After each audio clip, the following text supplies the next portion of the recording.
Hey everybody, welcome to this FrxETH community special. I'm your host DeFi Dave, here with Capital K. And this time around, we have Wavey, who's a dev at Yearn, who has quite the eventful 5 days, week or so, digging into fraxETH and then some. And we'll get right into it. So Wavey, how are you doing today? Hey, pretty good. Yeah, thank you guys very much for having me. Yeah, thanks for coming on. Do you hold ETH but don't know what to do with it? Want to earn those juicy liquid staking derivative yields but don't know where to start? Well, fraxETH is there for you. fraxETH is Frax's native LSD solution, allowing you to earn boosted yields in multiple ways on your ETH. If you want to get started, go to app.frax.finance and turn your ETH into fraxETH today. Um, Man, like let's start at the beginning. Let's start at 5 days ago or whatever. We see this. You drop a thread, basically saying, I would call it like a concern about fraxETH. More, not even a concern, a question about fraxETH and how it hmm works. And a lot of people, myself included, made it seemed like it was a gotcha, but I don't think it was intended like that. But he basically had a question of, what happens to ETH when it gets deposited into fraxETH and that like 10%. So let's get right into it. Like, what was your original question about fraxETH? Yeah. Well, first of all, I appreciate you for having a nuanced interpretation of what I meant because, and that's kind of in line with what I've seen with a lot of people in Frax, right? Like the response to it, um, uh, there seems to be quite a bit of haters out there that want to just take it as fun and run with it. But I actually got some awesome responses from people in the Frax community that weren't like offended and they wanted to have that nuanced conversation. So I thought that was really cool. And yeah, so I've always been a fan of like, just investigating various LSDs or these liquid staking derivative tokens. Um, Looking for ARBs, looking for kind of how they work and the different mechanics in each one. And so, yeah, about a week ago, I decided to take a look at fraxETH. Uh, it has been super hot on the scene, but I didn't know so much about it. Um, and I'm a pretty technical person, so I decided to look at the contracts themselves.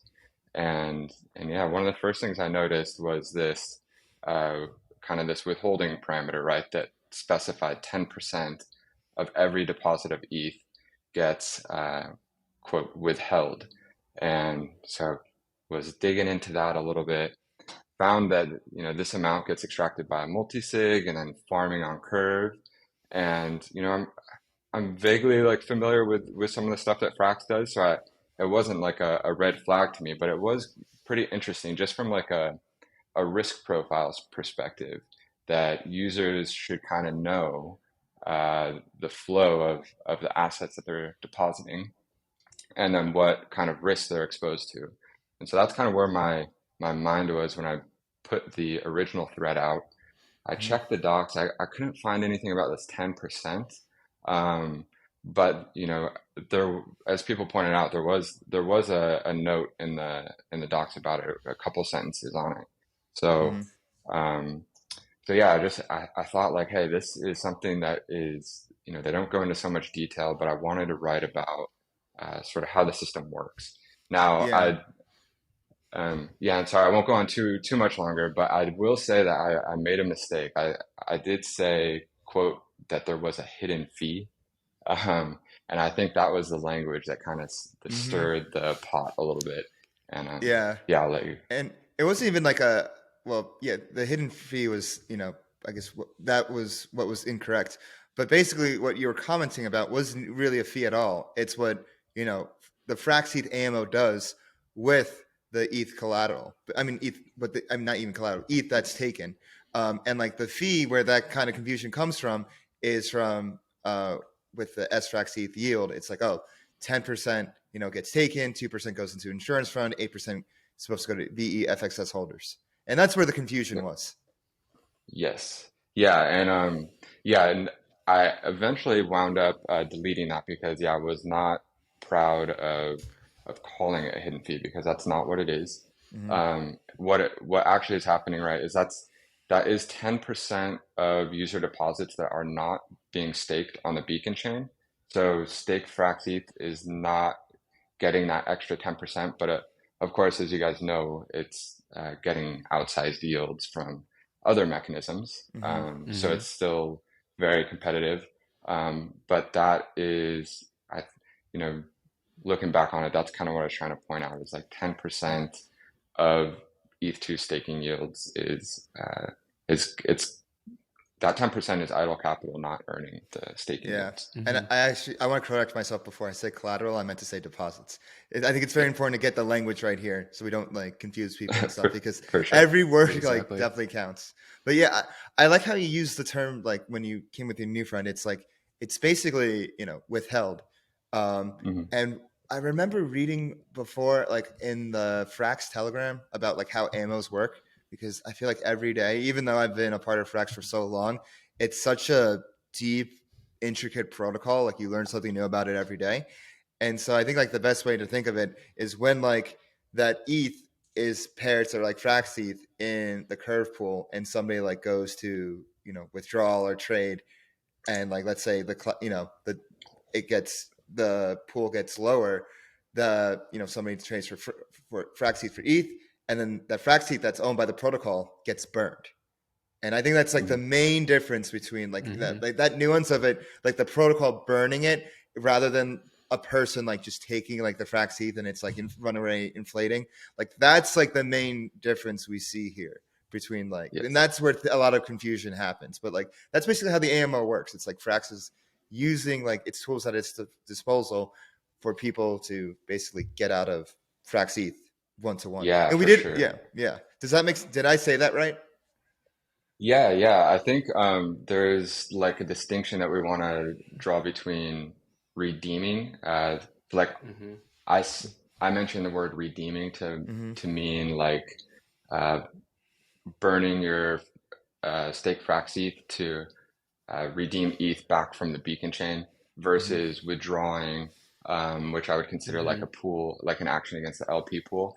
So yeah, Mm-hmm. when people try to redeem, the the AMO would need to also uh, pull a commensurate amount of LP out and Correct. match that to the redemption amount of ETH that the user would be getting. Yeah. And so yeah, I mean that's one of the things. I like the docs. I haven't checked recently, but it would be awesome. And maybe even I can go and help contribute to that. But that's one of the areas that uh, you know can I be feel like highlighted in the docs and kind of I give feel users I like feel a like better there's no sense. Yeah. better person to do that than you. Like you should 100% do that. We should Yeah. definitely Yeah. like connect you with the team to do because that would be Yeah. such a great story to have. We can figure that out after the show. But I want to get into like kind of the in between the first thread and the second thread. Like what was it like getting that huge reaction from Twitter? Like you said, like, the Frax people kind of understood the nuance because I think we all of us in the Frax community are in a way humbled by the protocol. We understand how hard it is to, kind of take in and let marinate. And then you had like other people that are kind of like engagement baiting. They're like, bro, this, or like, oh, look, like Frax is like, running a inbound, like a whole runaway thing. Like it's another like Luna, this and that. Like, what was it like dealing with that? And then like, what was it? And what was your research process like when writing your second thread? Like, what resources did you use? Like, yeah, let's go ahead. Yeah. Yeah, man. Yeah. So I guess that day that I posted the first tweet, I must have been feeling a little bit spicy or something, but I don't have like a habit of inserting myself into drama and stuff on Twitter, but Hmm. so that was kind of a crazy experience, right? Just people from all different directions, with their very strong opinions, saying stuff. Um, and yeah, I mean, like I said before, the Frax team and the members of the team were just super awesome and like understanding throughout it all. Like they, uh, uh, just in my conversations with them, they're like, "Hey, man, yeah, like you have a point or whatever, but let's talk through this kind of stuff." And then, uh, after that day, I deleted my tweet just because I was like, "All right, this is probably doing more harm than good," but I was Hmm. still just interested. In how the protocol was operating. So I spent a couple hours the following day. I kind of came up with like metrics or like things that I wanted to find out to see how they were performing and to make sure that the AMO was like behaving in a good way. And you might have seen in my second tweet, I put like just some data, like a couple charts that I made that that I thought were interesting. And yeah, what I found is that, yeah, it's just been operating awesome. That these guys are, they're very intent on like keeping that a solid peg and just not doing any sort of lossy activity in the pool. Everything that they're doing, they're kind of closing arbs and actually making a profit on trades.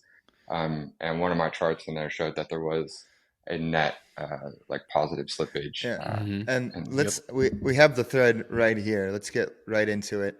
And like we can go ahead. At first it's like you have this question like, is FrxETH backed 1-to-1 with ETH?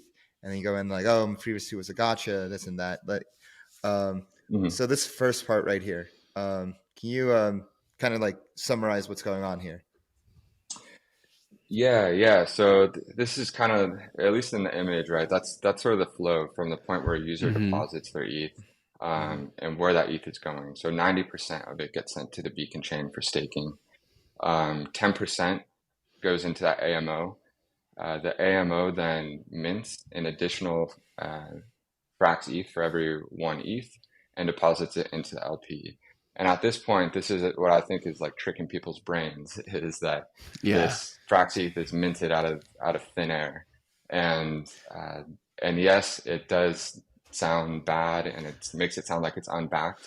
But as long as sort of the reverse process takes place when when eventually the AMO has to start winding down, maybe people are withdrawing for some reason or redeeming their ETH for some reason.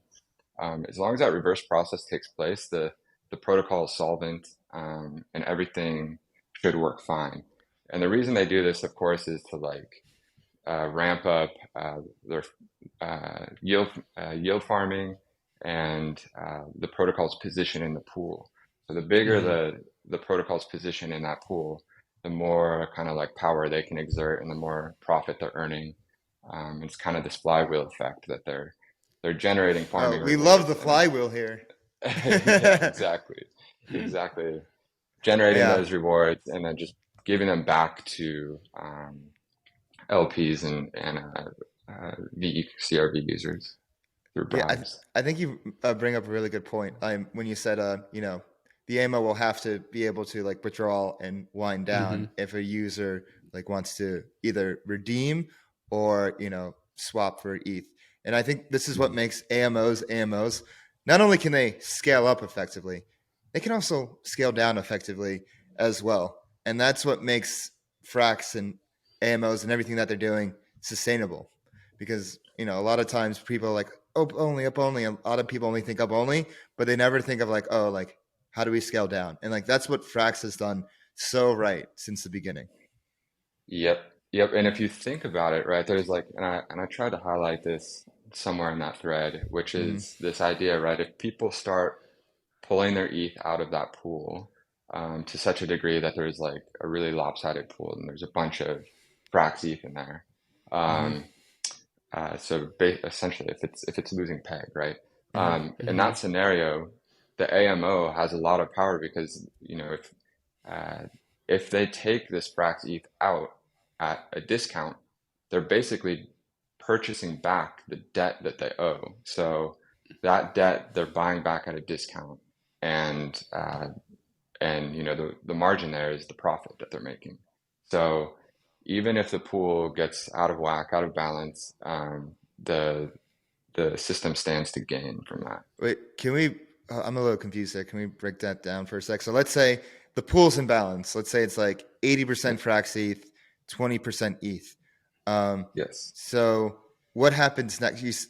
So the protocol buys back the FrxETH at discount, or like does the protocol withdraw the FrxETH? Like what happens next?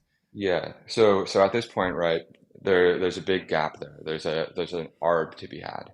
So the protocol has a huge LP position, and what they can now do is burn those LPs to single-sided pull out FrxETH.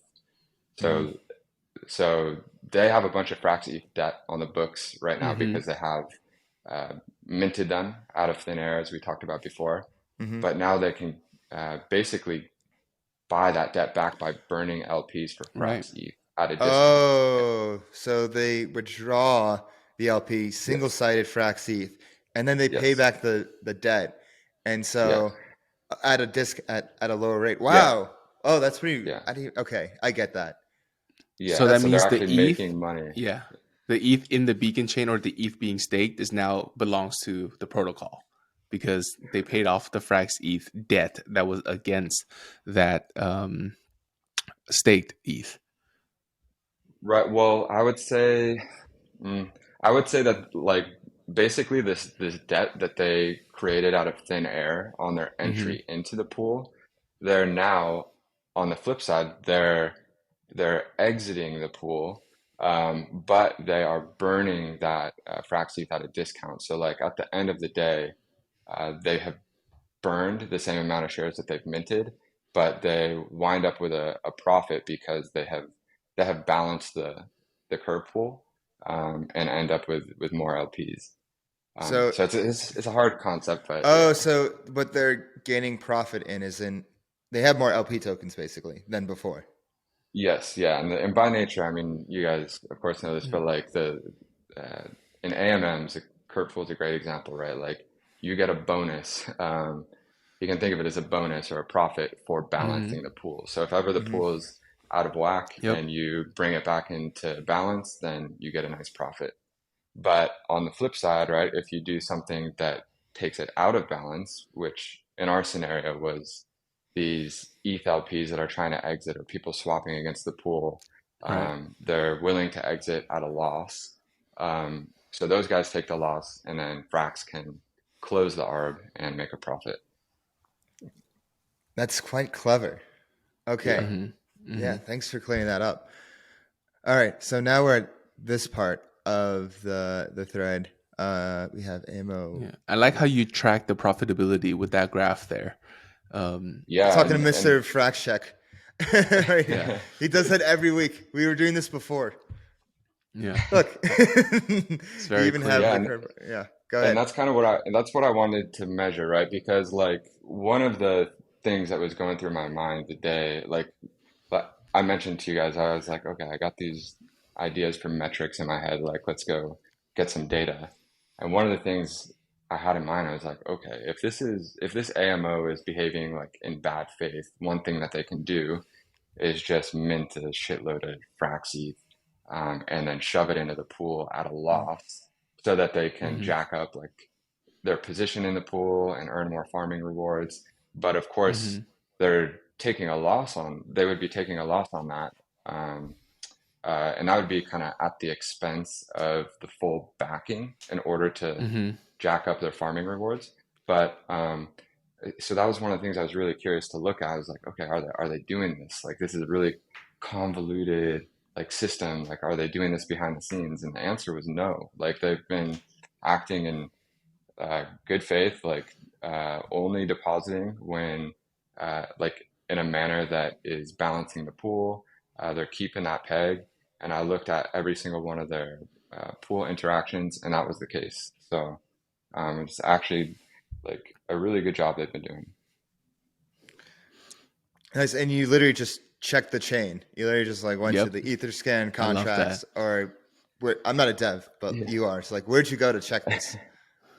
Yeah, well, so I run like a full node at Oh, home, full like an node, like archive node, and oh, I okay. can, yeah, Wow. so I like am going back in history, checking events, and just sort of analyzing it that way.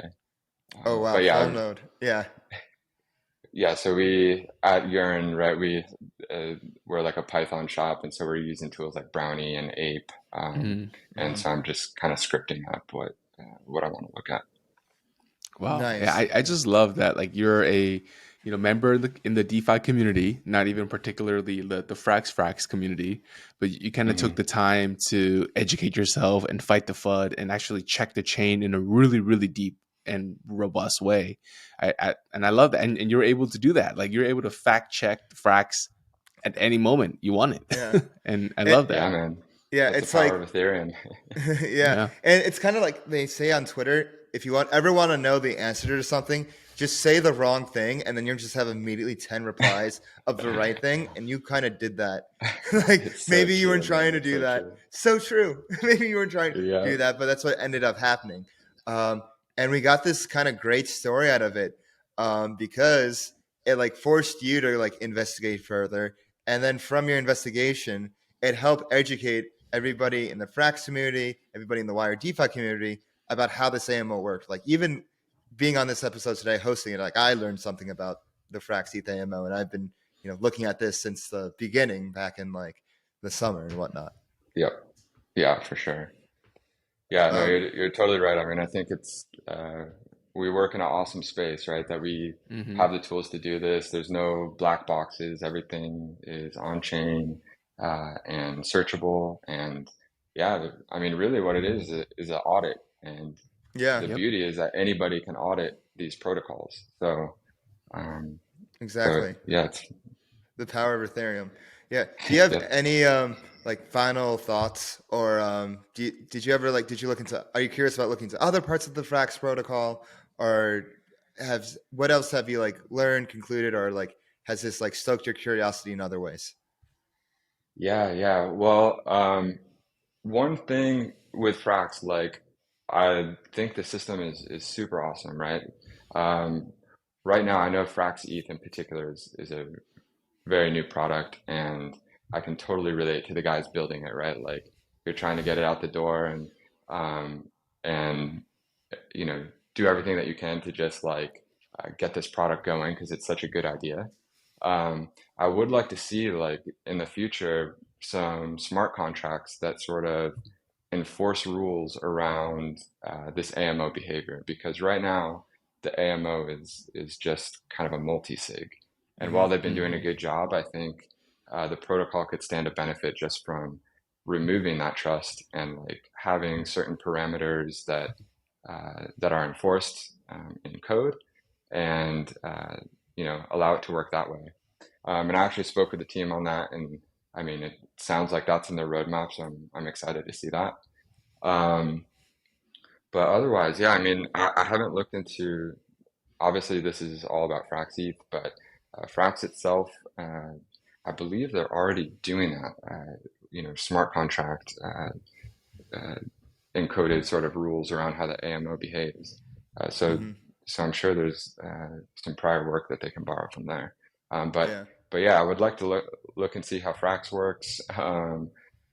And yeah, it's just always a matter of time these days with how much time you have and where you want to Yeah. allocate your efforts. So Exactly. I feel like the next thing like that's worth looking at is the Curve AMO and Cosmics AMO, because that's Mm-hmm. the biggest one out It's of the like biggest yeah, all one. of it. It's the big kahuna out of them all. So if you're looking for a place to start, like that's the place to go for sure. definitely. But and where can people find you on socials, or or on GitHub or wherever? Yeah. I mean, I think I'm Wavey0x everywhere, Yep. Yeah. Wavey0x. And and yeah, I mean, it How'd was you get? a pleasure. Go ahead. Oh wait, how'd you get the name Wavy? One last question. Oh my God, man. I knew I wanted an unknown name with an emoji, and I spent so much time looking at emojis and like figuring out ones that haven't been used yet. But yeah, Wavy, it turned out I liked it and I ran with it. So That, Yeah, I that's a like the great one. colors, man. I Yeah. like the colors. Honest, thank you. before it was DeFi Dave, I was Wavy Dave. Were you really? Yeah, I was Wavy Hell Dave. yeah, That man. was one of my nicknames, one of many That's nicknames. awesome. Yeah, so Didn't it's know good to that. see another Wavy out there Oh making man, yeah. waves. Wavies unite, man. Yeah, well, Wavies glad to meet unite. you guys. I'll always be a Wavy. Yeah. Yeah, Wavy, thanks so much for joining us. And don't forget, if you want to follow us at Flywheel, don't forget to subscribe to our YouTube. Follow us on Twitter at Flywheel DeFi. Telegram, join our discussion, Flywheel DeFi. Join me, DeFi Dave 22 on Twitter, and Kiet. You can find me at 0x capital underscore K.